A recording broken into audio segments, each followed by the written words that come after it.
আসসালামু আলাইকুম রহমতুল্লাহি ওবরকাতুহু। সম্মানিত দর্শক, একদিকে 2026 সালের ফেব্রুয়ারি মাসের নির্বাচনের জন্য তোড়জোড়। রাজনৈতিক দলের একাংশ যারা বিএনপির অনুগত, বিএনপির প্রতি যাদের এক ধরনের আনুগত্য রয়েছে, তারা এই নির্বাচনে অংশগ্রহণ করার জন্য ইতিমধ্যে বাংলার আনাচে কানাচে ছড়িয়ে পড়েছেন। তাদের উৎসাহ এবং উদ্দীপনার কোনো শেষ নেই। বহু বছর পরে ক্ষমতার স্বাদ তারা পাবেন এবং 2006 সনের পর থেকে আজ অবধি তারা যে জুলুম এবং নির্যাতনের শিকার হয়েছেন, সেই জুলুম এবং নির্যাতনের সমাপ্তি হয়ে একটি সুন্দর সকাল তাদের জীবনে আসবে এবং তারা রাজসিংহাসনে বসবেন এবং দেশ পরিচালনা করবেন। এই স্বপ্নে বিভোর হয়ে যখন তারা দিনের পর দিন প্রচারণা চালাচ্ছেন, কে এমপি হবেন, কে মন্ত্রী হবেন, কে নমিনেশন পাবেন, এগুলো নিয়ে যখন আলাপ আলোচনা চলছে, ঠিক উল্টো দিকে যারা বিএনপির প্রতিপক্ষ, তারা এই নির্বাচন বানচাল করার জন্য, নির্বাচনকে প্রলম্বিত করার জন্য নানা রকম চেষ্টা এবং তদবির চালিয়ে যাচ্ছেন রাজনৈতিক অঙ্গনে। এর বাইরে আমাদের এই রাষ্ট্রটিকে নিয়েও দেশি এবং বিদেশি নানা রকম চক্রান্ত চলছে। আপনারা সবাই জানেন যে সারা পৃথিবীর যত বিখ্যাত এবং প্রভাবশালী পত্রপত্রিকা রয়েছে, তারা আমাদের এই অঞ্চলে, এই রিজিয়নে একটি ভয়াবহ যুদ্ধ, সেই যুদ্ধের আলামত হিসেবে নানা রকম অনুমান, নানা রকম তথ্যপাত্র এবং নানা রকম ভবিষ্যৎবাণী করে যাচ্ছেন, আজ থেকে নয়, আরও 10-12 বছর আগের থেকে। আপনারা সবাই জানেন যে এই কিছুদিন আগে ভারত এবং পাকিস্তানের মধ্যে যুদ্ধ হলো। তারপরে কম্বোডিয়ার সঙ্গে থাইল্যান্ডের যুদ্ধ হলো, ইরান এবং ইসরায়েল যুদ্ধ হলো। এইগুলো রেশ কাটতে না কাটতেই এখন অর্থনৈতিক যুদ্ধে ভারত, তারপর আমেরিকা, বাংলাদেশ, চীন রীতিমতো বিপর্যস্ত। ঠিক সেই সময়টাতে পাকিস্তানের সেনাপ্রধান আসিফ মুনির, জেনারেল আসিফ মুনির, তিনি একটি হুমকি দিয়েছেন যে খুব দ্রুত তিনি ভারত আক্রমণ করবেন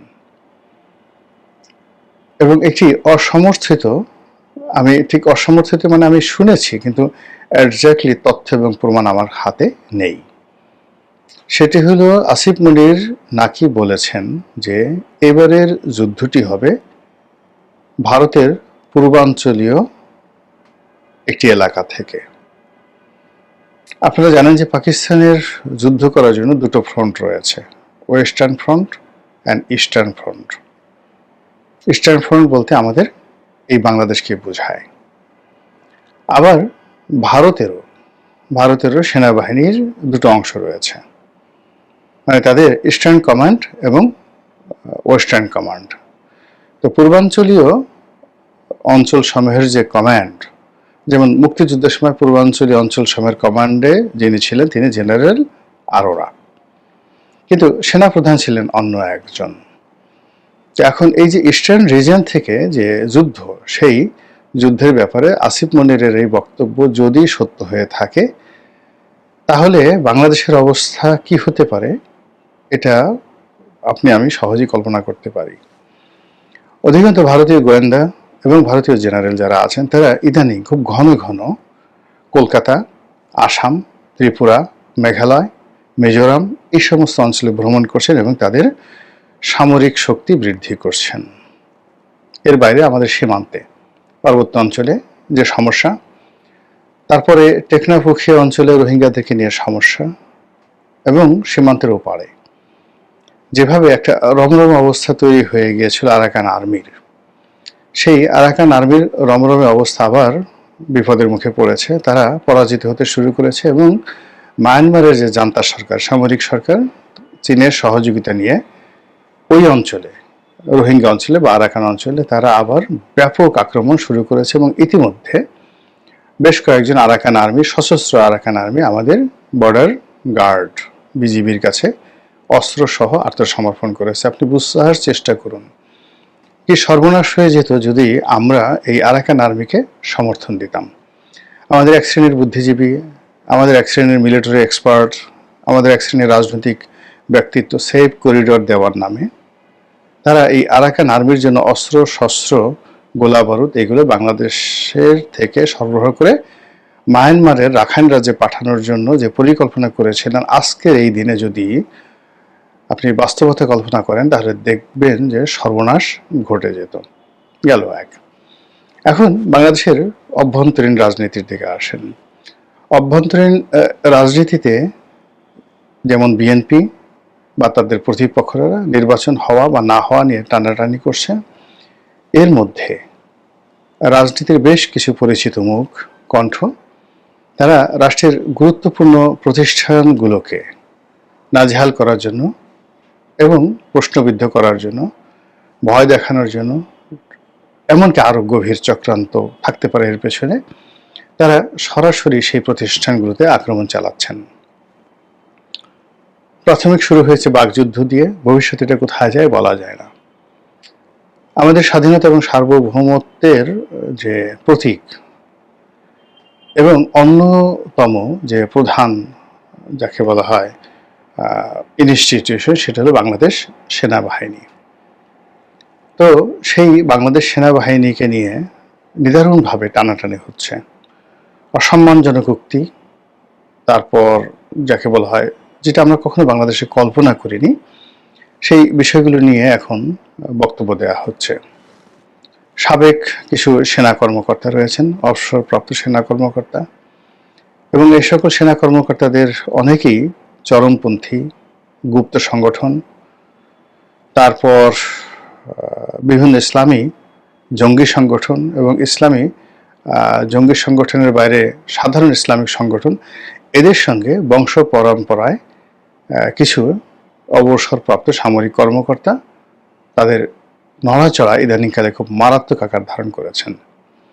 তারা কথা বলছেন, যাচ্ছেন বিভিন্ন জায়গাতে, এবং যে ধরনের যাকে বলা হয় বডি ল্যাঙ্গুয়েজ তাদের মধ্যে লক্ষ্য করা যাচ্ছে, তাতে মনে হচ্ছে যে নির্দিষ্ট কোনো এজেন্ডা বাস্তবায়ন করার জন্য এবং আমাদের সেনাবাহিনীকে যাকে বলা হয় ইনএফেক্টিভ, দুর্বল, এটা করার জন্য তারা চেষ্টা চালিয়ে যাচ্ছেন।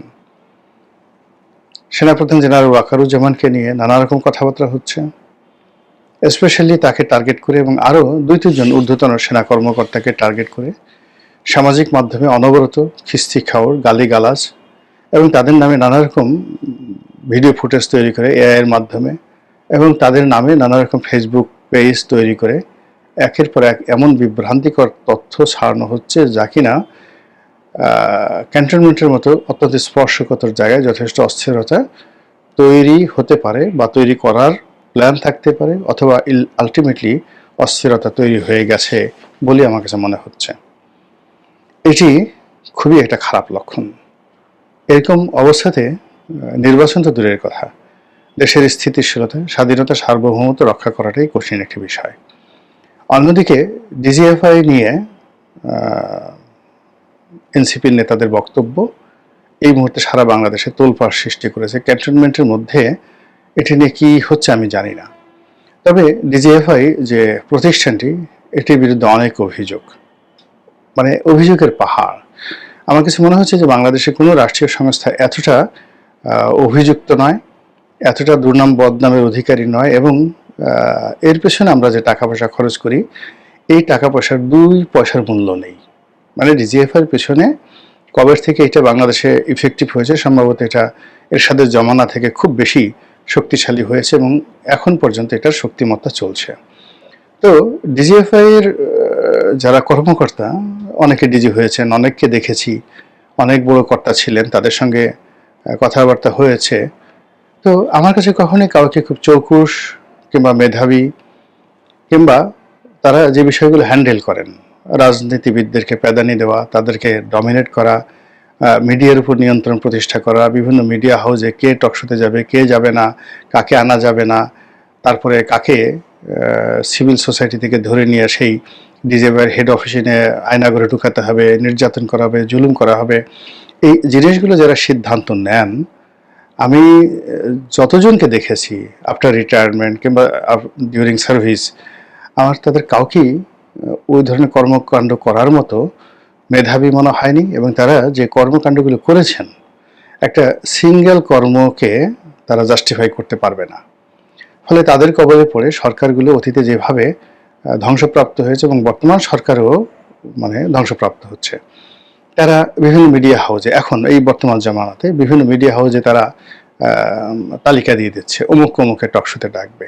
তো এরকম কিছু তালিকা আমি দেখলাম যে একেবারে অখ্যাত, তারপরে বিরক্তিকর, এবং এরা মানে যাদের নাম ডিজিএফআই তালিকাতে দিয়েছে এদের কথা শুনলে বা তারা যাদের পক্ষে কথা বলবে তাদের সর্বনাশ ঘটবে, বিপক্ষে যাদের কথা বলবে তাদের আরো মান সম্মান বাড়বে, এবং এদের কথা কেউ শুনবে না। মানে এমন লোকদেরকে তারা তালিকা দিচ্ছে, এবং এই জিনিসটা আমি অনেক আগের থেকেই দেখতাম। র, সিআইএ, ডিজিএফআই, আমি যেহেতু সংবাদপত্রের সঙ্গে জড়িত ছিলাম, তো যার জন্য এরশাদের জমানা থেকেই এখানকার বড় বড় কর্তারা পত্রিকা অফিসে আসতেন, সম্পাদকদের সাথে বসতেন, তো ওই জিনিসগুলো জানতাম। তো এটার আমি কোনো ইফেক্টিভনেস দেখছি না। এই প্রতিষ্ঠানটি কি করে, কেন যারাই ক্ষমতা আসে এদের তাবেদার হয়ে যায় এবং এদের মানে খপ্পরে পড়ে যায়, আমি এটা বুঝি না। তো সেই দিক থেকে নাসিরুদ্দিন পাটোয়ারি যেটা ডিজিএফআইকে হুমকি দিয়েছে, এবং সেখানে যদি আবার আয়নাঘর সৃষ্টি করা হয় তাহলে ডিজিএফআই ভবন ভেঙে দেওয়া হবে, এটা নিয়ে তোলপাড় হচ্ছে। তবে আমি মনে করি এই প্রতিষ্ঠানটির যাকে বলা হয় সংস্কার দরকার, খুব বেশি সংস্কার দরকার এবং ইমিডিয়েট সংস্কার দরকার। আদারওয়াইজ এই সরকারের যে অন্তিম মুহূর্ত এখন যেখানে আছে তারা এই প্রতিষ্ঠানটি দ্বারা আরও বেশি ক্ষতিগ্রস্ত হবে।